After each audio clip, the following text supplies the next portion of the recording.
just the past month. Let's bring in the Labor MP Peter Khalil and the Liberal Senator James Paterson for a look at today's top stories. Gentlemen, good morning to you. Thank you for your time. Now, seeing as you're both Victorians, we will start there. And with the ongoing energy crisis, the Victorian government has point-blank refused to allow payments to coal and gas generators to help avoid blackouts. Peter, just want to start with you on this one. Is that a dangerous approach? Yep. Well, first of all, Pete, good morning. And the work that's been done by the Federal Minister, Chris Bowen, to ensure that there is a capacity mechanism, and I think it's going to start in 2025, it's a longer-term solution, is to ensure that there is backup there available as we transition to renewable energy. And it's a safe and sensible approach that's been taken by the government. Part of the mechanism is that states and territories, I think territories, but states certainly have the option to opt in and not pay certain producers of energy if that's their decision. Now, the really important element about all of this is that Chris Bowen has successfully found a way to provide some certainty going forward as we transition to renewables. And remember, we're picking up a mess of 9 years in the making without any real energy policy, where everything was kind of left and politicised and not, dealt with. And in a short couple of weeks, we've managed to actually get some real agreement with the federal minister and the state ministers, as they've met the energy ministers, to try and find a pathway forward and make sure that we have the energy needs of Australia looked after. James, the Energy Security Board has warned of a renewables drought in winter.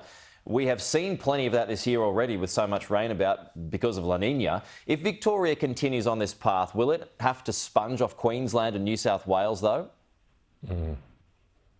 Peter, it's a very big call by Victoria to say that they can get through this winter without any blackouts, without relying on any incentive payments at all to bring more gas or coal into the system, when virtually every other jurisdiction in the country is looking to do exactly that.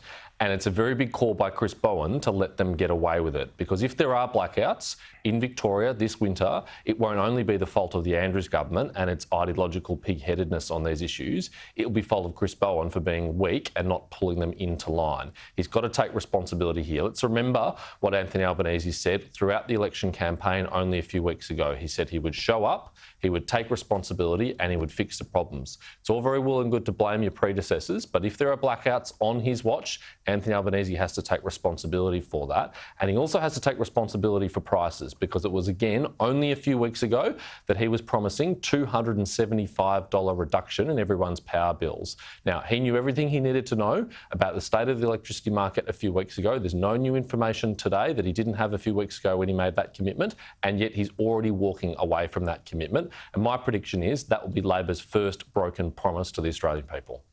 Can I just, I know James is in opposition now, Pete, but he does sort of sound like the Greens, because, the other party that's actually been opposed to this capacity mechanism and the good work that's been put in place by the energy ministers of Australia, and that's Adam Bandt and the Greens. They've opposed it as well. And they've said, it's not good enough, you can't back up and provide support for, generators of energy in times of need. The reality is this: the government has had to act because nothing was done for 9 long years. It was a complete mess, okay? And Chris Bowen has managed to work with the other energy ministers around this country to put in place a mechanism that provides certainty around our energy needs when there are periods of time where there's fluctuations. Should that mechanism be national, though, rather than states opting in and out?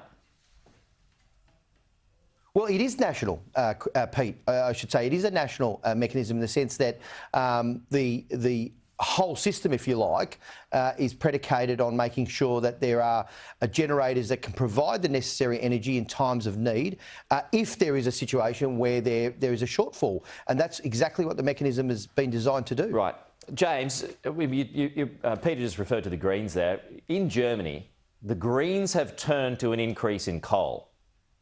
Repeat that. The Greens have turned to an increase in coal because of the situation that's continuing in Europe. I mean, is this the track that we are walking towards, given that fossil fuels here are doing 75% of the heavy lifting at the moment? Well, you're right, Peter. Despite all the money spent all around the world in countries like Germany and Australia on transitioning to renewables, we are nowhere near close enough to a state where renewables can provide all or even a majority or even a significant minority of the electricity demand needs that we have in modern industrialised countries.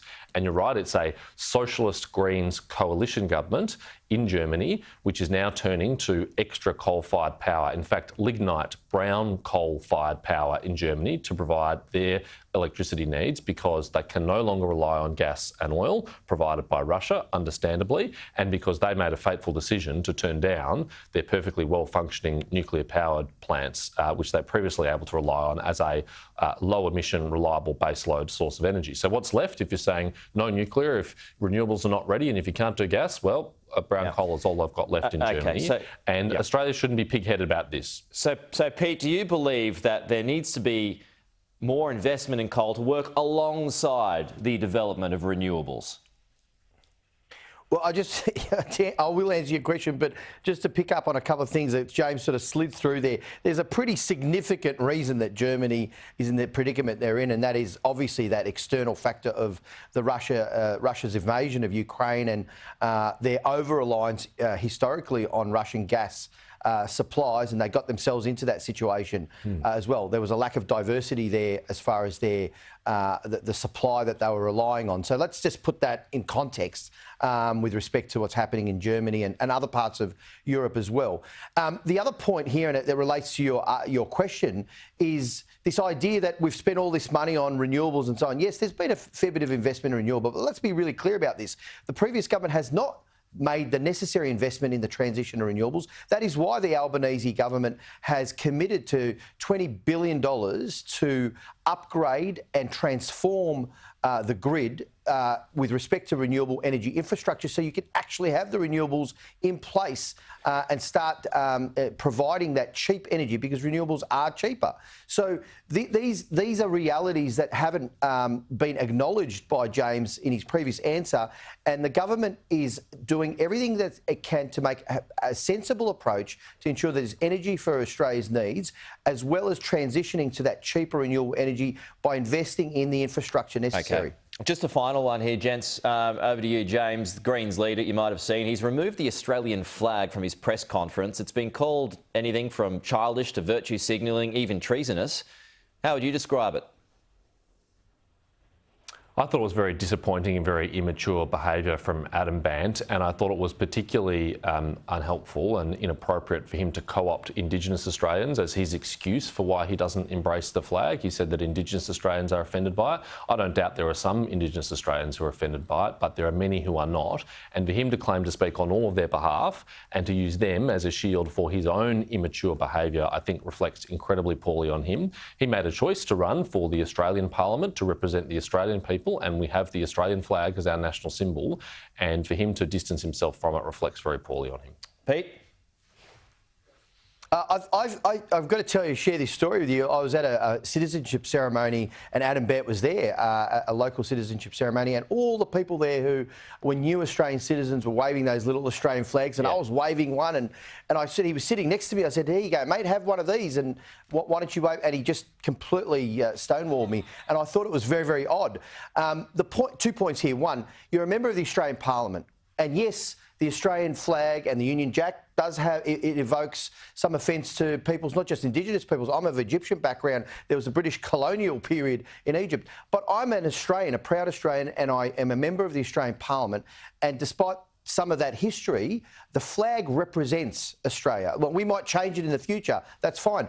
But right now, that is our flag, and I respect that flag as a member of the Australian Parliament, and so should other members of Parliament, as most, or the vast majority of Australian citizens do. Okay. James Paterson, Peter Khalil, appreciate your time this morning. Thank you. We'll talk to you again soon.